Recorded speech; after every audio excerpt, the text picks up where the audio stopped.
కొంతమందికి ఏంటంటే నైట్ ఇంకా తెల్లవారులు ఒక 5 నుంచి 10 సార్లు లెగుస్తారు. ఇంకా నిద్ర ఏముంటుంది వాళ్ళకి. నిద్ర అనేది డిస్టర్బ్ అయినప్పుడు మొత్తం అంతా అనీజీనెస్, మెంటల్గా పీస్నెస్ ఉండదు, వాళ్ళకి చిరాకు కోపాలు పెరిగిపోతాయి, అనేక రకాల ఇబ్బందులు స్టార్ట్ అవుతాయమ్మా. ఈ అన్ని రకాలకి ఒకటే ట్రీట్మెంట్ అని అందరూ అనుకుంటున్నారు. ఆ సుప్రవాహ యోగా ఇవ్వండి అని ఫోన్ చేస్తూ ఉంటారు డైరెక్ట్గా మాకు. అప్పుడు మేము అడుగుతాం అనమాట, మీ ప్రాబ్లం ఏంటి రియల్గా చెప్పండి అని కంప్లీట్ కేస్ షీట్ రాసుకుంటామమ్మా. వాళ్ళ ఏజ్, వాళ్ళ ఫుడ్ హ్యాబిట్స్, వాళ్ళ శరీరతత్వం, అలాగే ఇది వరకు వచ్చిన జబ్బులు ఇవన్నీ కంప్లీట్ రాసుకుంటాం. రాసుకున్న తర్వాత వాళ్ళకి ట్రాక్ ఇన్ఫెక్షనా లేకపోతే ఇదా, రెండో ఉన్న వాళ్ళకైతే రెండు కల్పిస్తామమ్మా. ప్రాస్టేట్ ఎన్లార్జ్మెంట్ కూడా బాగా తగ్గుతుంది.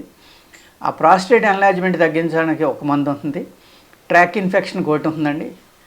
అది ట్రాక్ ఇన్ఫెక్షన్ వాడి చాలామంది దండం పెట్టి అసలు మేము ఎన్నో సంవత్సరాల నుంచి ఇబ్బంది పడుతున్నాం, 9 రోజులకి తగ్గిపోవడం ఏంటి, 9 రోజులు ఇంత మంచి ఉపశమనం కలిగిందా మాకు, మేము నమ్మలేకపోతున్నాం అనేవాళ్ళు ఉంటారు, తగ్గని వాళ్ళు ఉంటారమ్మా.